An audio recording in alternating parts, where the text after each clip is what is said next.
কথা আছে। কি কথা মা? সোহেল নিজেই বলতো ও কিছুদিন ধরে আপনার সাথে এই কথাটা বলতে চাচ্ছিল, কিন্তু লজ্জার কারণে বলতে পারেনি। এখন আমাদের একটু ক্রাইসিস চলতেছে, তো আমাদের পক্ষে সম্ভব না আপনাকে এতগুলো টাকা দিয়ে এখানে রাখা। সোহেল বলেছে যে আপনার দেনা পাওনা যা আছে আমরা মিটিয়ে দিব, আপনি চলে যান। মা, বাসানালে শেষবারের মতো দেখা করে যাবো। আজকের কামগুলো শেষ করি। না চাচি, আপনি ওর সামনে গেলে লজ্জায় পড়ে যাবে, বুঝেন না কেন? ও বলতে পারবে না বলে তো আমি বললাম। আপনি কি চাচ্ছেন এখন ওর সামনে যে ওকে ছোট করতে? না মা, তুমি ঠিকই কইছো। বাপজান সামনে এলে বাপজান লজ্জা পাইব।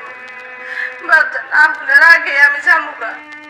আর কোনোদিন আমি বাপজানের সামনে আমো না।